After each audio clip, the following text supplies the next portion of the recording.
And you are knowing what you are wanting? That's good. We don't believe you, but it's good. We believe you. But sometimes what you want and what you believe are not in the same place. And then your desire doesn't feel so good, does it? So that really is the point of everything that we have to say to you. It's all about you figuring out some way to believe your own desire. And for most humans, the reason you don't is because some of what you desire has not yet come into what you call manifestation or materialization or actualization. You can't yet see it or hear it or smell it or taste it or touch it. So it feels absent to you. It's not there. You're looking for it, but you don't yet see it. And as you look for it and don't yet see it, you practice the idea of it not being there yet.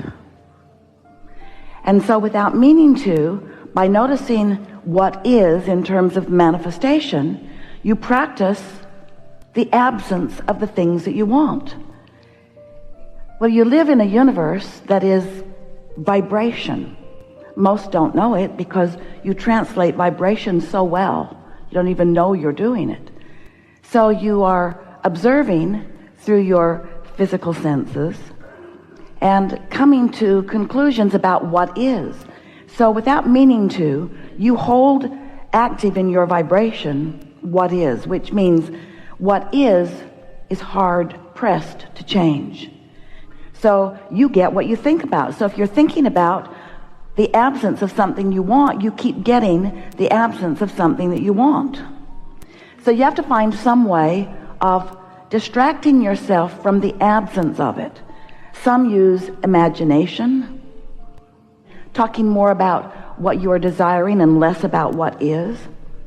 If we can convince you about this vibrational reality that you've already created, where all of your desires are already all framed up vibrationally, if we can get you to begin trying to sniff out that vibrational reality instead of focusing so much upon the see it, hear it, smell it, taste it, touch it, already materialized reality, then things will speed up for you. But even more than you getting from where you are to where you want to be more quickly, it's that you will feel better along the way, and that really is the whole point.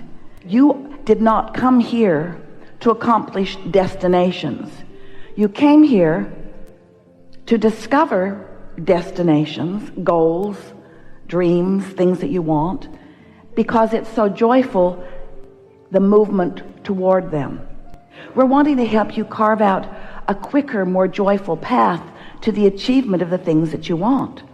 So these things are necessary. It's important that you accept that you are a vibrational being in a vibrational universe. And it also is very helpful if you understand that you are an extension of source energy, that there is a non-physical part of you who exists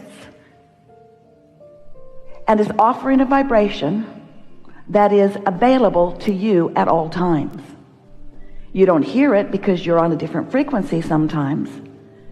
Sometimes you do hear it when you're tuned in, tapped in, turned on. The better you feel, the more in alignment you are, and the more you are hearing it. But we know, since you are physical and you live in this physical world, that the physical world matters to you. It matters a lot, and it should, because you came specifically intending to be a creator out here on this leading edge where thoughts do turn to things, where manifestations do occur, where you have the full-blown visceral experience of your creation. And so as we are moving forward here today, I want to show you how you can lighten up, how you can be easier, how you can tune into the frequency of who you are. I want to help you to discover in very real terms so that you can apply it whenever you want to, which from our point of view, if we were standing in your physical shoes, would be all of the time, so that you can tune to the frequency of that broader knowing. When you are standing in your now, offering your attention to whatever it is you're offering your attention to, you have much more creative control than you know. But you are using a different criteria than is really helpful to you. If your first order of business would be to tune to your broader perspective, everything about your world would be better and feel better and mature in ways that you want more effectively and more efficiently. So I want to help you to understand how it is that the vibration that is really what we are all about turns into the tangible, which you call your real world. How do these thoughts turn to things? How does the vibration become the manifestation? It comes through your interpretation. It comes through your realization. But most humans aren't really all that willing to realize until there is a manifestation that you can observe. And that's what slows everything way, way down. If this time-space reality has helped you to identify a desire as you're sifting and sorting, this time-space reality has the wherewithal for you to realize it in its fullest. So here's how it works. You may not like this, but here's how it works.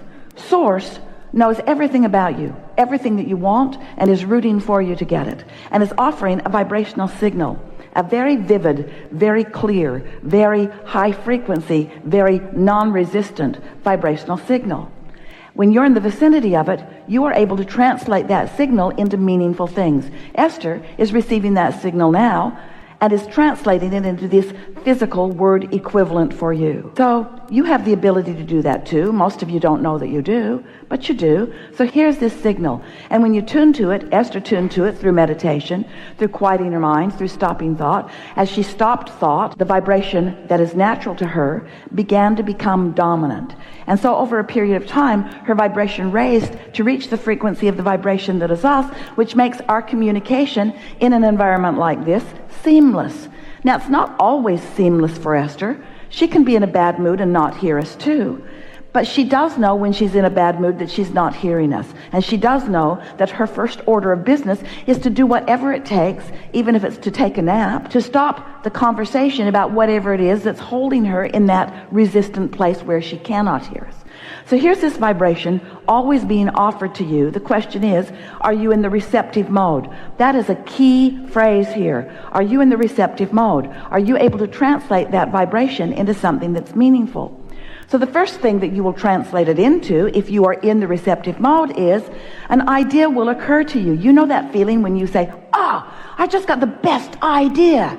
That's what that is. You were in the receptive mode. Didn't stay there very long, most of you. But you were for a moment in the receptive mode, and the idea came before you shot the idea in the foot by the reality that is surrounding you. You know what we're talking about, don't you? So that idea comes, and with that idea, with that, let's say it like it is, with that you translating, because you're in the receptive mode, the vibration into a thought, you realized it. It was always being revealed to you. In other words, it's not you waiting around for the revelation. The revelation is there all of your waking moments. The revelation is there. The question is, are you in the receptive mode? And the answer is, sometimes you are and sometimes you're not. And the better you feel, the more you are, and the worse you feel, the more you're not. It really is that simple. So here comes this thought, this idea, and right along with it, so close with it that you think that it happens simultaneously. You feel the emotion of it, because the emotion of it is the indicator of the gap between the vibration of your thought and the vibration of the thought of the source within you. So when you feel elation, you're right there. There's no gap. You're right there. And that's why you received that thought. That's why that idea was so strong. And unless you do something to add resistance to the idea, you could stay on the wavelength of that idea and you could carry it out to its full fruition. And you know that because you've done that on some occasions. So the thoughts are turning to things. The vibration is turning to thought. Now it's a thought. The question is, how long will that thought sustain? How long will you hold the frequency of this great idea? Well, the answer to that usually lies in, how long will it take you to tell somebody else about it who doubts it? Because most of you start talking about your ideas before there is enough momentum in them, so there's no evidence of them. You know those people that you call dreamers, those people that have their head in the clouds, those people who never come to any fruition, but they've always got another great idea. You know why it doesn't come to fruition? You talk them out of it, or others like you. Because you're gauging what their current success is going to be based upon what their past success has been. And since you haven't seen that much success in them or in yourself, then this new idea usually gets squashed. Jerry wrote a paper many years ago. He taught it to people in financial business that he was mentoring to try to help them to begin to believe more in their prosperity. And his paper was entitled, "Keep Your Ideas to Yourself Until They Are Fully Developed." Because he knew people were getting ideas and then they'd talk to other people about them before they had vibrational momentum. And it's so easy to talk yourself out of a really good idea before it has any vibrational momentum. And you know why it doesn't have any vibrational momentum? Because you think about it, but then you think about the absence of it. You kill the momentum with the contradictory thought. Well, cut that out. If you would not do that, if you could find some way to believe in your desires, to believe in your ideas longer, to hold the doubt at bay, to replace the doubt with belief. So what does that require? That requires, first of all, knowing what we just told you, knowing that it is a vibrational reality that will come to fruition, but you've got to coax it along.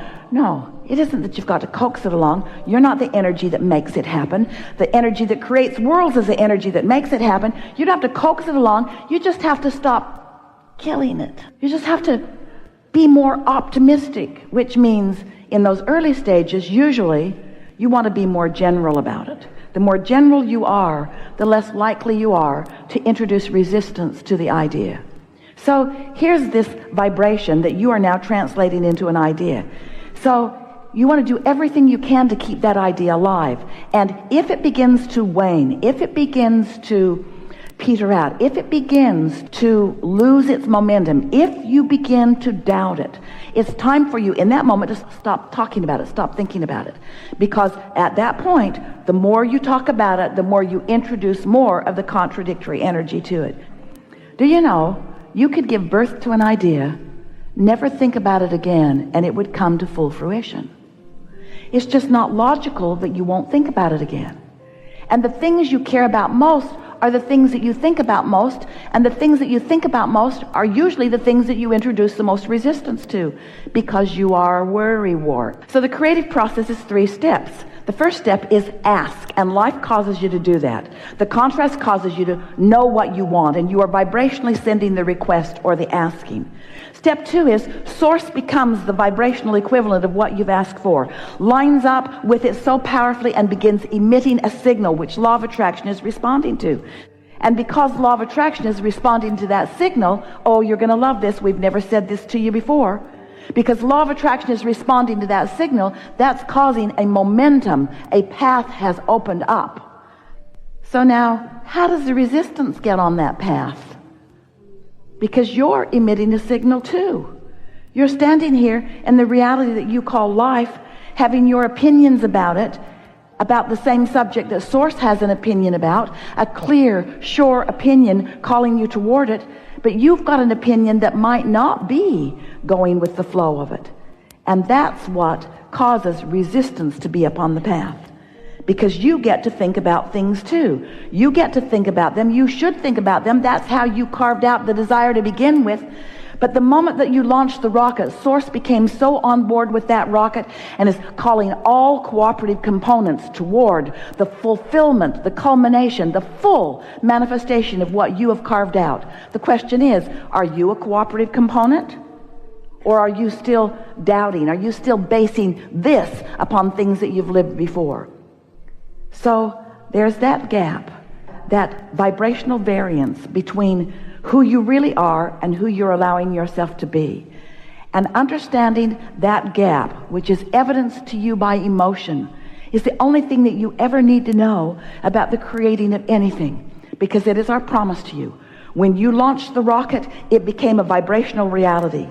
And now you have every means available to you for you to become in the receptive mode so that you can translate that vibrational reality into the full-fledged, manifested, see it, hear it, smell it, taste it, touch it reality.